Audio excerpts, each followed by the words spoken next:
Welcome to our STOA Leadership Series. My name is Angela Childress, and I serve as your Executive Director. So I am really thankful and privileged to interview various STOA leaders to gain their insight and perspective on STOA. So today, I'm pleased to introduce you to Mr. Craig Smith. Craig has served in a variety of roles within STOA, including our NITOC Tournament Director. He's been a club director for a lengthy number of years and also served as our speech committee chair nationally and on our board of directors. So thank you, Craig, for all of your service, and thank you for being here with us today. I'm glad to be here today with you, Angela. Okay. Well, as I had mentioned to you previously, today we're going to be speaking a little bit about some of the purposes within STOA. So one that really stands out to me related to you is clubs. So one of our STOA purposes is to build STOA speech and debate clubs. So tell us just a little bit about your club experience. Sure. We started out pre-STOA. It was the early days of this, and we were so glad to have other people running clubs. We didn't know what we were doing, so it was wonderful to just take just one student at that time to a place where there was a real gung-ho young lady who was coaching it and taking care of it, and it was great. We loved that. But these young people that run these clubs, especially if they're students, they go on to college or they get married and they slip away. So God really put it on our hearts that we should start our own club. And we really didn't know how to do that other than kind of what we'd seen already, which was always a great model. And we were really just more of a speech club. I was really comfortable with speech stuff, not so comfortable with debate. So we limped along in the debate world, and we just started out with a few, maybe there were five families, maybe less, and we were in our living room. We just met in our house, and we have a little hearth. And so when it was time for someone to speak, they would go up and they'd stand on the hearth, and they'd give their speech, and we'd give notes, and work through things like you do at a club. And that was great. We loved that. And if that was all we ever were, that would have been fine. But because of word of mouth, and people started catching on and hearing about what we were doing and understanding that, wow, this is great, especially for homeschoolers. How do we get involved? So our club grew, and we then had to meet at a church, and we had to have a few different rooms. And then it got to the point where friends of friends were asking to join, and it was like, wow, it's great to be big. It's great to have great families, but we don't want to be too big because then we become unwieldy, and it's harder at tournaments actually if you have a really big club because you can't judge all the rooms depending on what's going on there. So we said, when we could see there was someone who was just really had a hankering to join us, we'd say, how about this? You start your own club and we're going to help you out. So we did that for at least 2, maybe 3 clubs. And I think that those clubs are still at it today, which is super exciting. But the way we did it was they would meet on a different day. We would meet on Mondays and they would meet on Thursdays. And then we said, we will send students over, we will send parents over, I'll go over, we'll join you, we'll coach, and we'll help you out. And that was great because then it's growing, other people are getting to do it, all the benefits of running a club, as you know.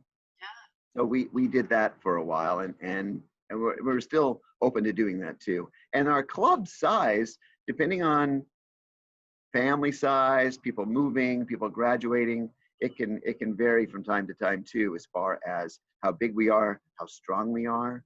Sometimes our club is just really strong, and I just super glad that we're hearing our name over and over, and then those kids graduate and suddenly we're a bunch of novices, and that's good too. That's good for me, it's good for all of us to realize we're all in different places. God's going to use us no matter how proficient we are at one point. And those young ones too, they start out novices, and then 5 years later I'm missing them because they were great.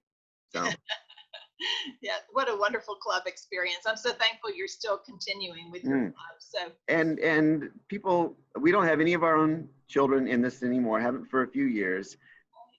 And until God calls us to something else, we love doing this. So I just want to encourage folks, just because your students age out, you still have so much you can share. Absolutely. Yeah, good advice. And oftentimes you have maybe a little bit more time.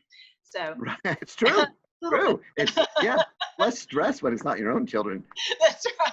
That's right. I'm at that same place. So, Yeah.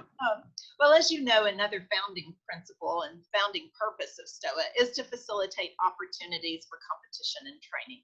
So, how do you see that competition fitting within the training? It is one and the same. The competition is what makes this not just saying your speech for your aunt or uncle at Thanksgiving. It is what puts a little bit of fire under the students, and in a good way too. It certainly is something that I think everyone has a little bit of competitive edge. Some of us more than others. Really likes to compete, but nobody wants to be bad at something that they've been doing. Everybody wants to get better. So while it's great to meet in club and hear speeches, when it's time for a tournament and people have to dress up and give their speech, and it's no longer the clubbers, the other clubbers' parents, it's strangers sitting there with a blank face as you're knocking yourselves out to make them laugh or something. That just ramps up the competition, obviously, and it also brings an element of real life to it as well. When we go out and we're going to be presenting or working with folks or just having interaction with people, it's always going to be a little bit of the unknown. And competition certainly brings that to the surface. And it also doesn't matter how big those tournaments are. I know that the students get just as hyped up for a small tournament as they do for a large one. And I just want to recommend to folks, if we didn't have a lot of tournaments close by when we first started, there just weren't so many. So we did a lot of traveling. And then that adds an element of weight to it, that mom and dad are driving 8 hours to get me someplace. I probably better practice a little bit more and not just wait till the afternoon or the evening of the club meeting. So Yeah, absolutely. Spurs them on a little bit. So yeah, absolutely. yeah. So when you think of STOA, I know one of our purposes is having a world-class community. So it sounds like that community in some ways is developed through some of those car rides, but how would you describe that STOA community? Well, I love being around the STOA families, the moms and dads.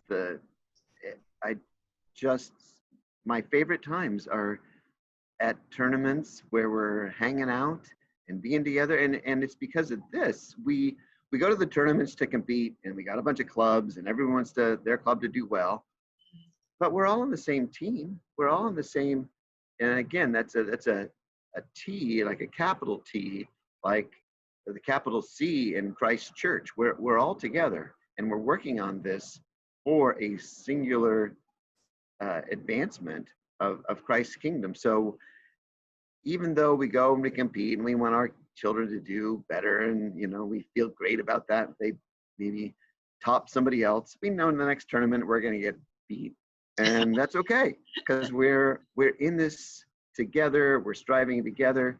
And what I was saying about traveling to tournaments, we stayed at strangers' houses with host housing. I recommend that so much, to A, open your house up, or B, use it, saves money. And those hosts are now dear friends. Their children and our children are friends and still communicating.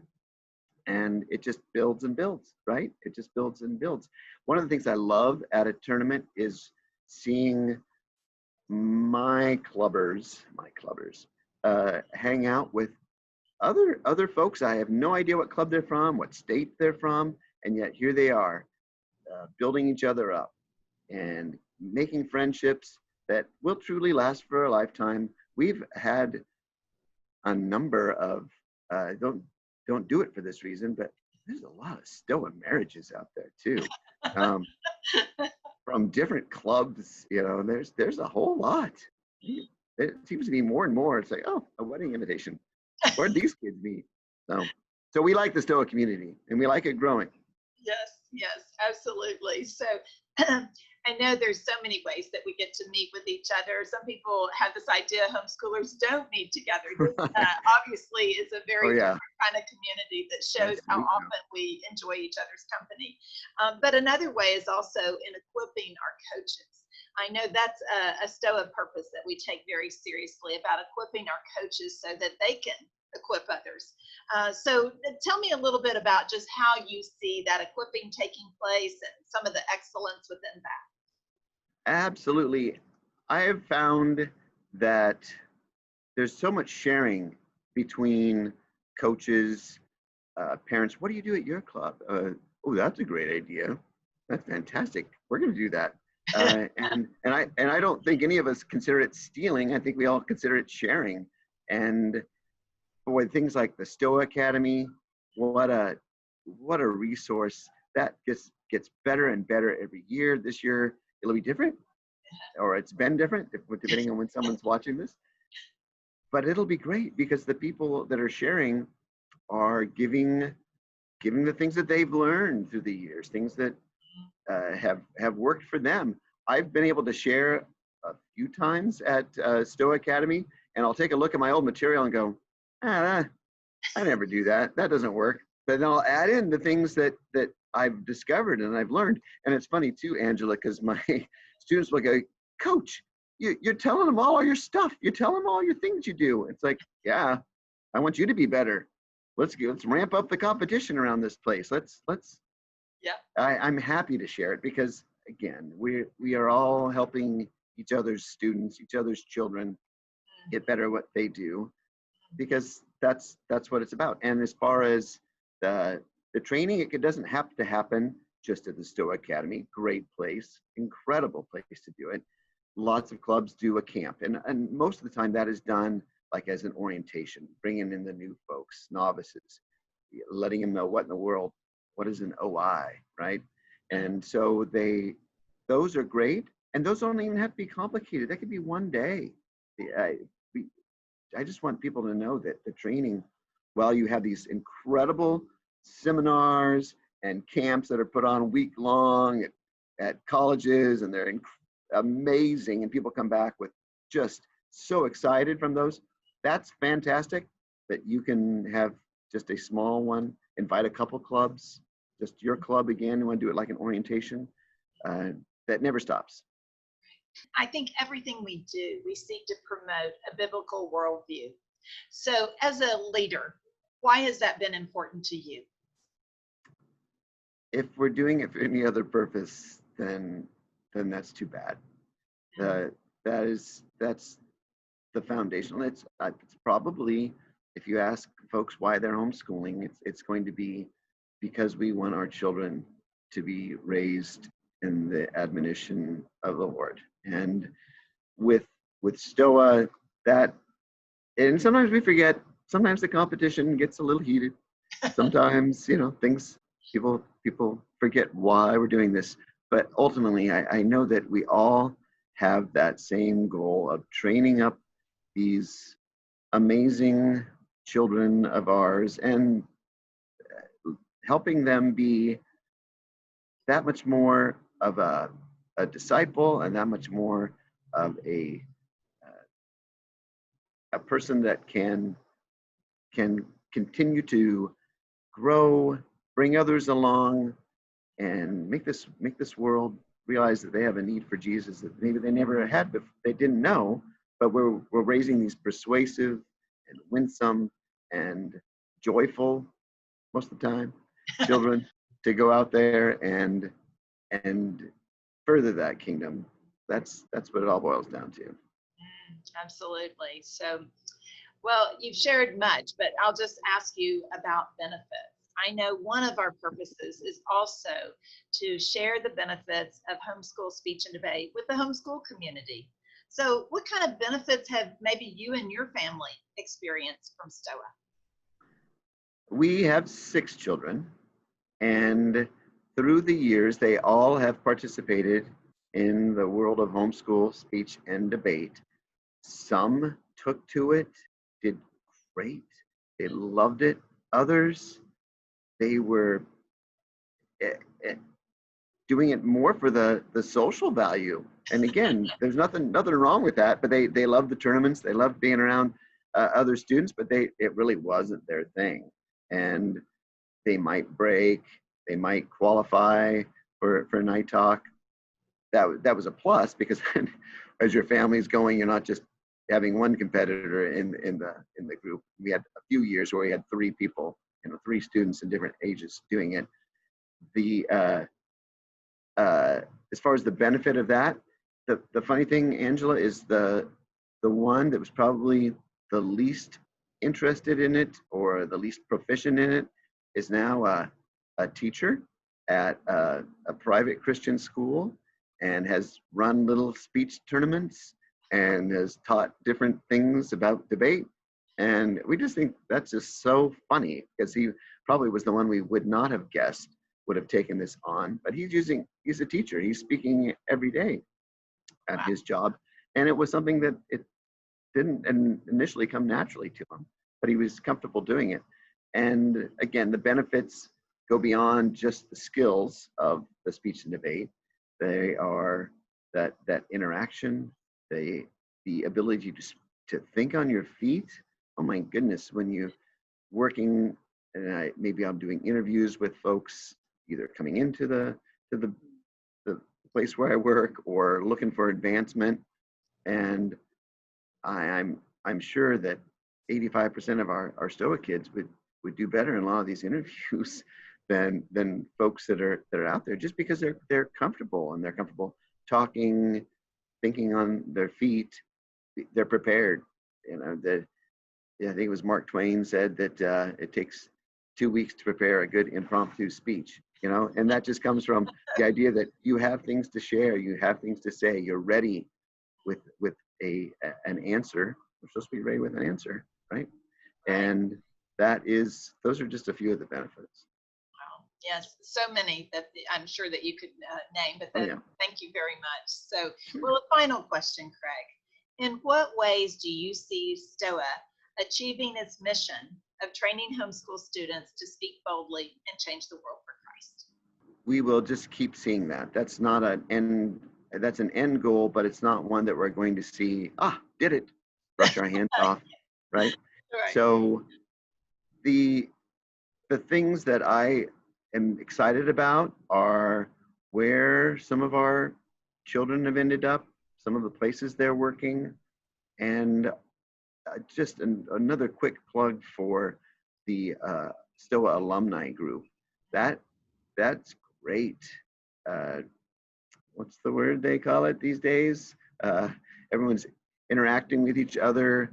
That is fantastic. And again, they continue to sharpen each other, encourage each other, bring other people back that maybe are straying off to the side a little bit. So that idea of changing the world for Christ, is it lofty?